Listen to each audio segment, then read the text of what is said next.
Campestre, la vida de Baja California en la pantalla. Muchísimas gracias. Ahora agradezco también a ustedes por estarnos sintonizando en su sección de Salud Sin Fronteras. En esta ocasión tenemos un invitado muy especial, que es el neurocirujano Enrique Verduga, que viene desde la Ciudad de México a platicarnos y a comentarnos sobre parte de lo que él está realizando. Él es especialista en patología y reconstrucción de la columna vertebral. Bienvenido, doctor. Muchas gracias. ¿Cómo está? Bien, gracias. Qué gusto. A tus órdenes. Ay, muchísimas gracias. Doctor, bueno, el tema de hoy es la intervención en columna vertebral con una intervención mínima, ¿verdad? Así es. Mínima invasiva. Sí, es lo que conocemos como cirugía de columna de mínima invasión. Así es. Es un concepto, no es nuevo, sin embargo, en los últimos años ha tenido un auge debido a que la cirugía de columna pues, ha sido un padecimiento, un procedimiento muy satanizado por malas experiencias que hemos tenido en el pasado. Entonces, la tendencia moderna es hacer procedimientos cada vez con menor agresividad al paciente y tratando de obtener los mejores resultados posibles. De esta manera, pues, obtenemos también la mejor recuperación y más rápidamente posible para nuestro paciente. Y, por ejemplo, ahorita usted nos comentaba que, por desgracia, hay una creencia sobre este tipo de intervenciones. ¿Cuál es la diferencia que ofrece la intervención con mínima invasión a diferencia de la intervención tradicional? Bueno, para empezar, no todo procedimiento, o mejor dicho, no todo padecimiento se puede tratar con estas técnicas. La gran mayoría sí, pero ahí habrán algunos que tendrán que hacerse por técnicas convencionales.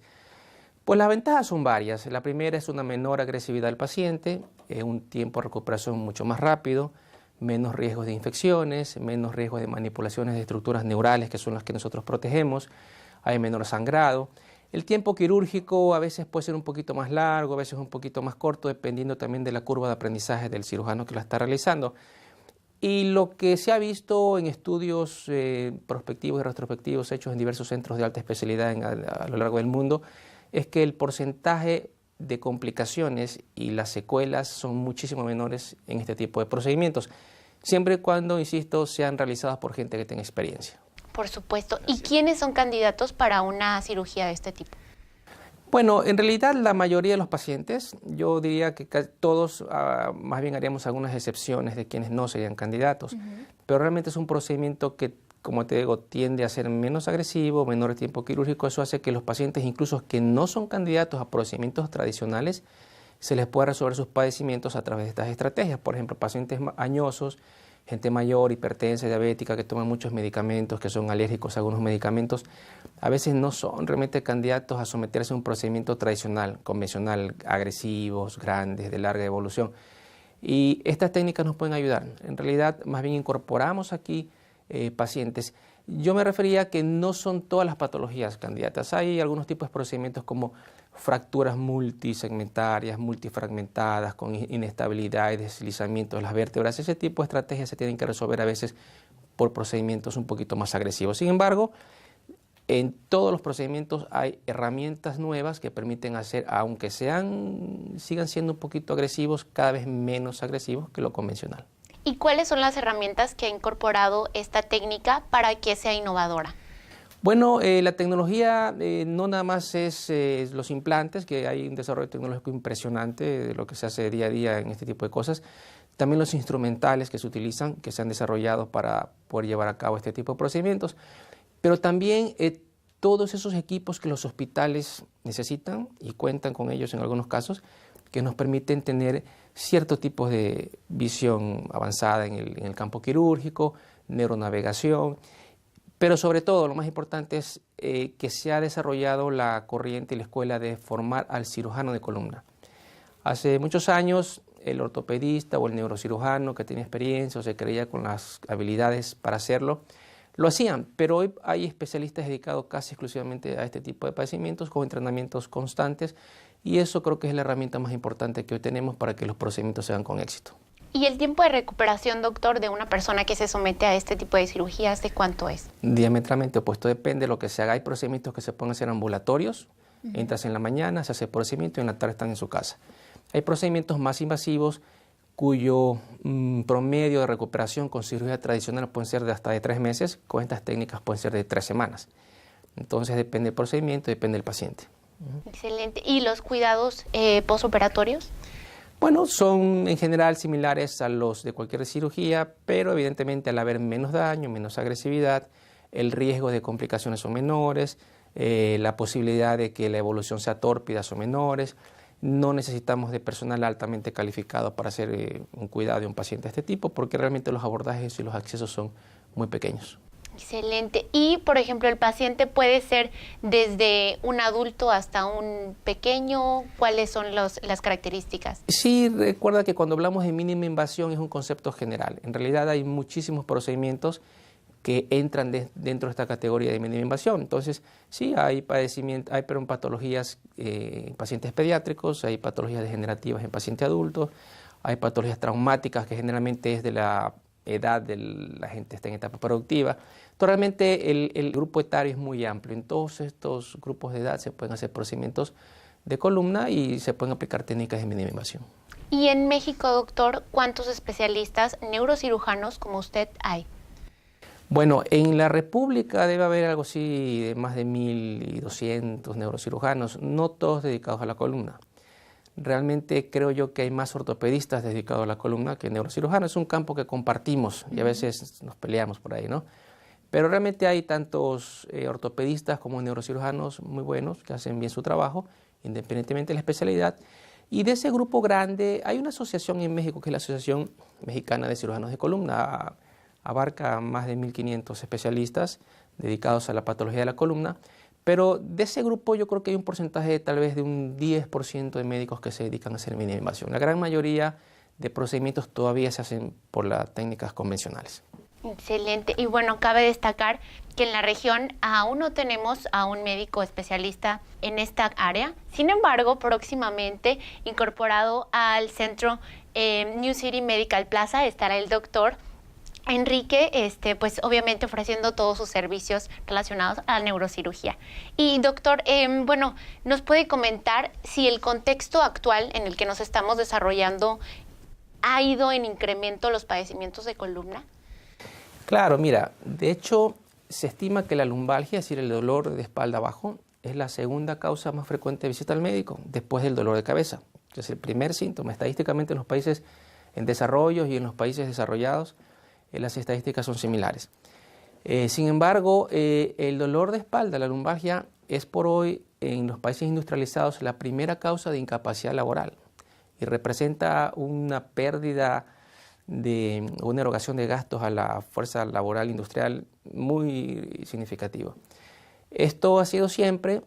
Hoy las nuevas técnicas de diagnóstico, el desarrollo de nuevos conocimientos nos permiten hacer diagnósticos más precisos, más oportunos y sobre todo más tempranamente. Entonces esto hace que aparezca hoy como que hay un incremento en la patología. Realmente la patología siempre ha estado. No hay que tampoco dejar de ver que el estilo de vida que llevamos, más sedentario, el riesgo de transportarnos en vehículos a veces sin la seguridad del caso, la moda de los deportes extremos, en fin, nos ha llevado a que tengamos cada vez un poquito más de incidencia. Pero en general la patología de la columna es un padecimiento que a través de los años siempre ha estado y que se ha subdiagnosticado. Hoy lo hacemos con más precisión y hoy le tenemos la oportunidad de ofrecerles alternativas más desarrolladas para resolver esos problemas. Por supuesto. Y ahorita que comentas sobre los gastos, coméntenos, ¿esta operación la incluye? Porque tal vez mucha gente dice, bueno, tal vez es muy costosa, ¿y cómo le podría hacer? ¿Los seguros de gastos médicos la cubren? Sí, sí se cubre. A ver, como te decía hace un ratito, el impacto de la cirugía de columna en el sistema de salud es grande y ha habido abuso en algunos casos, entonces las aseguradoras tienen actualmente unas políticas de mucho control al respecto, pero si en tu póliza está contratada la patología te lo van a cubrir. Hay ciertas restricciones en algunas pólizas puntualmente, pero sí las cubren. Excelente, pues bueno, vamos a ir a un corte comercial y regresamos con más detalles con el neurocirujano Enrique.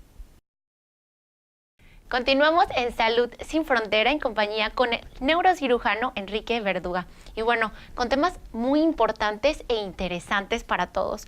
Doctor, coméntenos, ¿hay algún tipo de actividad que incremente el riesgo de una persona de padecer algún problema, alguna lesión en la columna? Sí, claro, es decir, a ver, La columna degenerativa, los problemas degenerativos de la columna son problemas que se van presentando por situaciones en la vida del paciente a lo largo de años. Un paciente con sobrepeso, un paciente que carga mucho peso o que hace mucho impacto con su columna, pues a lo largo de los años va a pasar una factura y tendrá algún padecimiento que tendrá probablemente que ser intervenido. Pero también hay actividades que pueden someter a la columna a consecuencias de tipo agudo, por ejemplo, los traumas. Y platicábamos ahorita en el receso algunos ejemplos. Me tocó ver alguna vez un muchacho joven, 20 y tantos años, que llevaba cerca de 10 años practicando el esquí acuático, de forma amateur, y me fue a ver por un dolor de espalda. Cuando le pido los estudios y veo las radiografías y las resonancias, la verdad que esa columna parecía de un paciente de 60 años, ¿no? Con un daño tremendo, con datos degenerativos importantes. Pero claro, a esa edad no podemos pensar que es un desgaste por la edad. Es decir, hay otro elemento, en este caso era la práctica de un deporte. Me tocó ver alguna vez a un muchacho que practicaba el fútbol americano y tras un impacto de choque cabeza con cabeza contra un compañero, quedó cuadripléjico. En ese momento lo llevan al hospital. Cuando yo llegué a verlo, se había recuperado bastante bien, con algunos pequeños datos neurológicos ahí de secuelas muy leves. Le hicimos los estudios, encontramos que había una lesión de inestabilidad ahí, un problemita en la columna. Se le propuso a los familiares que había que tratarlo, pero bueno, ellos decidieron llevarlo y la verdad es que ya no supe más de él, ¿no? Y hay actividades que si no son tan impactantes, pero con la recurrencia de la práctica de esas actividades a lo largo podemos tener problemas. Yo he tenido pacientes paracaidistas, pilotos, que se han tenido que operar y después de la cirugía retoman su vida normal. En el caso de los pilotos, por ejemplo, digo, el paracaidista, me imagino la presión que ejerce pues el estar en cada una de sus hazañas que están realizando. Pero en el caso de un piloto, ¿en qué? Fíjate que ellos tienen entrenamientos regulares y de hecho este paciente me platicaba que uno de los entrenamientos le habían hecho un simulador de un acuatizaje de emergencia, una cosa así, y entonces el impacto había sido muy fuerte y a consecuencia de eso empezó a tener molestias. Y después de eso, pues si no te cuidas, si no llevas una vida con precauciones, pues a la larga se complica. Se complica, sí. Y bueno, estos casos que usted nos está comentando están relacionados con actividades o profesiones que tienen un riesgo. Claro. Pero en las personas que vivimos una vida normal, ¿cuáles son los riesgos que existen? Mira, eso es muy relativo porque podemos estar muy tranquilos, cuidarnos, estar delgados, hacer ejercicio, pero una caída, un resbalón, un choque, las mamás que cargan mucho a los niños, las maestras que cargan mucho a los niños, van al súper, están cargando las bolsas, luego esas mujeres que traen las bolsas llenas de cosas. Es decir, todo ese peso que lo cargas regularmente durante mucho tiempo, a la larga también genera problemas, ¿no? Alguien que puede estar llevando una vida completamente sedentaria, sentado en un escritorio, pero nadie te quita que tengas una caída en una escalera, un resbalón en el baño, ha pasado muchas veces.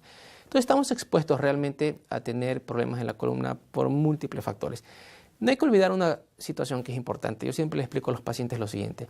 Nuestra columna vertebral realmente no está diseñada para cargar el peso y para funcionar biomecánicamente en posición erguida.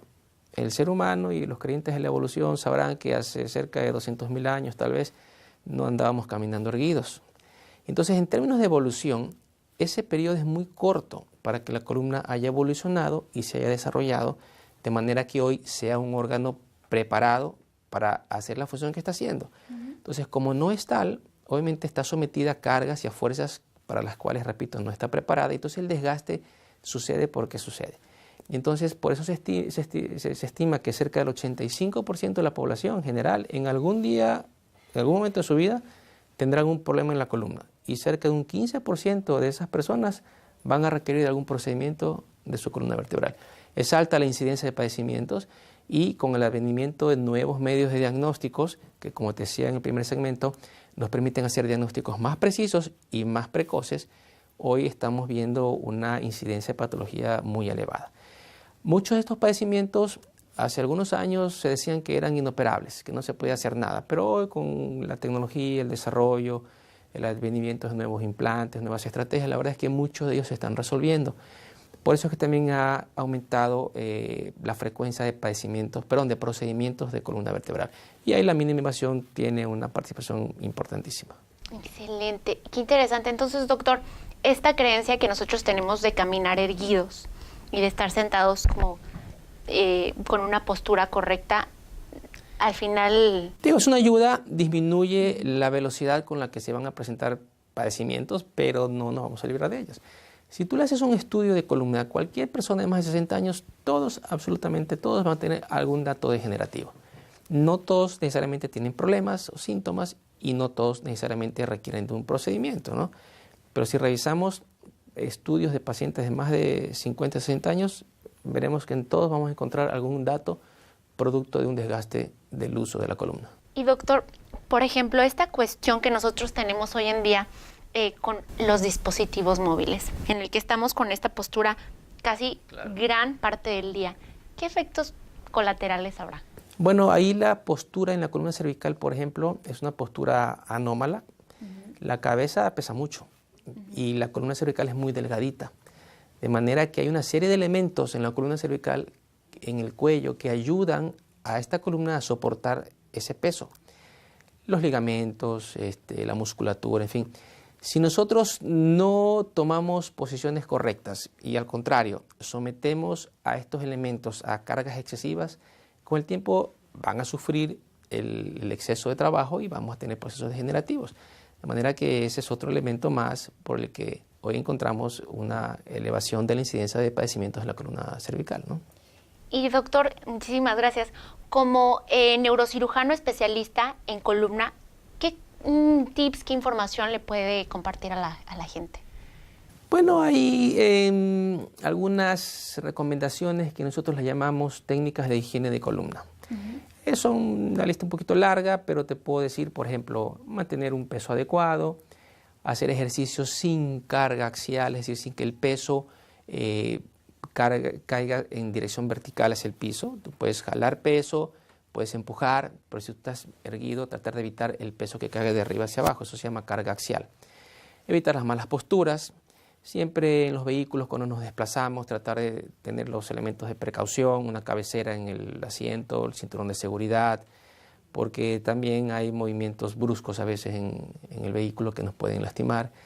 Evitar juegos inapropiados y tener cuidado con las prácticas de deportes extremos.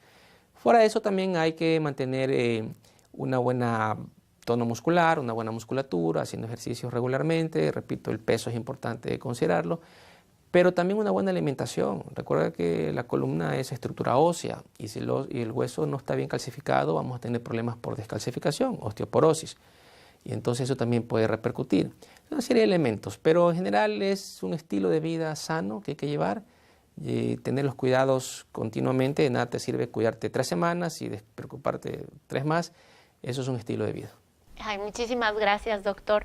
Y bueno, les platicamos cuándo ya lo van a poder encontrar las personas de la región que lo están ahorita viendo. Bueno, estamos empezando a venir con poca frecuencia todavía. Fin de año es un poquito complicado por las cosas que uno tiene que atender, pero espero que para inicio del próximo año ya estemos por acá. Si no al 100%, por lo menos la mayor parte del tiempo aquí en la ciudad de Tijuana, y esperando que en cuanto estén listos nuestros consultorios en New City Medical podamos instalarnos ahí ya de planta. Excelente, doctor. Pues muchísimas gracias por habernos compartido Gracias parte de todos sus conocimientos y sobre todo de esta entrega que tiene como especialista y ser humano para ayudar a todas las personas que tienen algún padecimiento. Muchas gracias. Gracias. Esta fue la entrevista con el neurocirujano Enrique Verduga, especialista en columna y que próximamente podremos tener en la región para que puedas ir a consulta si es que así lo necesitas. Muchísimas gracias por habernos sintonizado en esta su sección Salud sin Fronteras. Campestre, la vida de Baja California en la pantalla.